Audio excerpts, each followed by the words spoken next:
Quelles questions doit-on se poser pour comprendre les risques et avantages potentiels d'un projet ou programme de crédit carbone qui pourrait nous être proposé? Premièrement, que disent les règles des standards carbone ou du contrat carbone au sujet de nos droits? Comprendre cela est un premier pas pour découvrir si nos droits seront respectés. On devra peut-être demander à nos alliés et amis de nous expliquer les termes juridiques auxquels nous ne sommes pas habitués. Il est très important que les règles ou le contrat disent clairement que nos droits à nos terres, territoires et ressources doivent être respectés et que nous gardons notre droit à accepter ou refuser de participer ou de donner notre permission à des projets grâce au consentement libre, informé et préalable, CLIP. Deuxièmement, est-ce que nos pratiques traditionnelles, notre intégrité culturelle et notre mode de vie seront préservés? Par exemple, est-ce que notre communauté devra mettre fin à la rotation de ses cultures ou à la récolte de nourriture et de matériaux dans ses forêts? Cela s'est produit dans certaines régions où les responsables des projets carbone ont prétendu que ces activités nuisent au carbone stocké dans les forêts.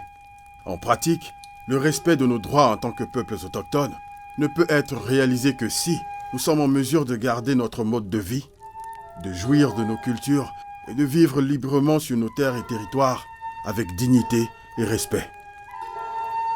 Troisièmement, sommes-nous considérés comme des partenaires égaux dans les projets ou programmes de crédit carbone?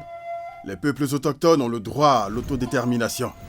Cela signifie que nous devons pouvoir assurer notre propre gouvernance et décider de nos systèmes économiques, sociaux et culturels. Étant donné que ces systèmes peuvent être affectés par les projets ou programmes carbone, il faut qu'on collabore dès le début à leur élaboration.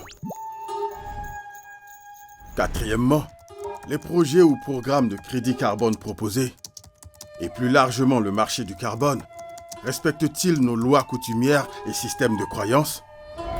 Pour certains groupes autochtones, il est évident que la mise à prix de la nature, dont son carbone, va à l'encontre de leur vision du monde et de leurs lois coutumières. Il faut informer, avec des moyens culturellement adaptés, les aînés et les autorités traditionnelles et coutumières de nos communautés sur les marchés du carbone et leur potentiel impact. Par exemple, les propositions et contrats doivent être traduits dans nos propres langues. Une fois qu'ils sont correctement informés, ils peuvent prendre part à nos processus pour évaluer ces marchés. Cinquièmement, y a-t-il des risques que nous vendions des crédits carbone par nous-mêmes? Comme pour les autres marchandises vendues sur les marchés mondiaux, les prix des crédits carbone sont cycliques. Parfois, ils sont élevés et parfois, ils sont très bas. Ils peuvent être influencés par l'actualité et les actions en justice qui affectent les entreprises qui achètent des crédits carbone. N'oubliez pas, il faut également que les communautés autochtones comprennent les obligations qu'elles s'engagent peut-être à respecter en signant un contrat avec ceux qui veulent acheter des crédits carbone. Sixièmement, qu'a-t-on à gagner ou à perdre en tant que peuple autochtone si nous sommes impliqués dans des projets ou programmes de crédit carbone? Par exemple, est-ce que ces projets ou programmes vont contribuer à atteindre nos priorités autodéterminées pour l'avenir? Nous devons nous rappeler qu'une personne extérieure ne peut pas nous dire quels seraient ses prétendus avantages. C'est plutôt à nous de définir clairement les conditions et attentes que nous avons vis-à-vis de notre implication. Dernièrement, est-ce que la vente des crédits carbone générés par nos terres sera bénéfique pour le climat? Est-ce que ces marchés vont vraiment apporter de bonnes choses? Respecter la terre nourricière et apaiser sa fièvre? Pour répondre à cette question, souvenons-nous du concept de compensation. Comme nous l'avons dit, beaucoup d'entreprises et d'acteurs achètent des crédits carbone parce qu'ils veulent compenser les excès d'émissions dont ils sont responsables. Leur idée est la suivante.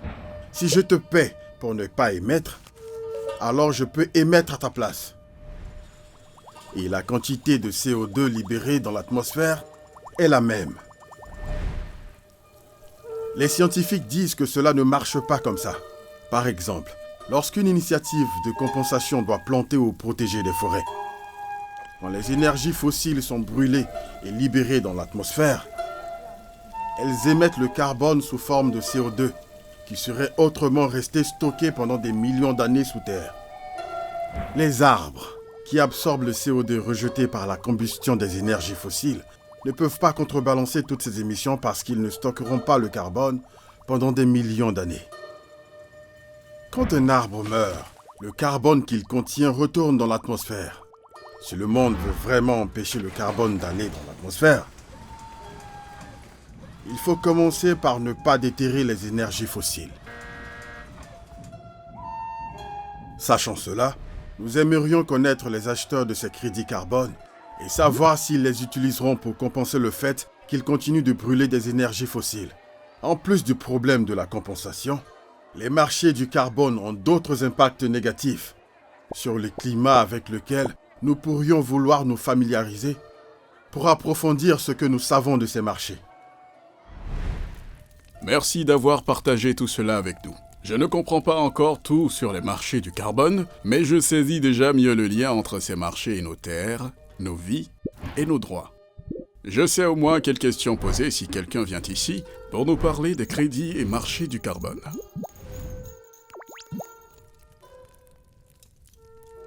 Et si on pense qu'on n'a toujours pas assez d'informations, on peut demander à nos alliés et amis de nous donner des conseils juridiques et techniques.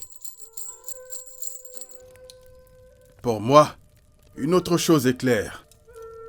Si les dirigeants mondiaux et les pollueurs historiques prennent au sérieux la lutte contre le changement climatique et veulent prendre soin de la terre nourricière, alors ils doivent nous aider à continuer de protéger nos terres et nos territoires.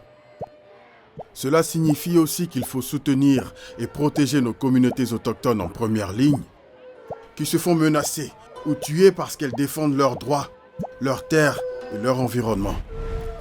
Les pollueurs doivent respecter et protéger nos droits, en vertu du droit international, dont ceux contenus dans la Déclaration des Nations Unies sur les droits des peuples autochtones.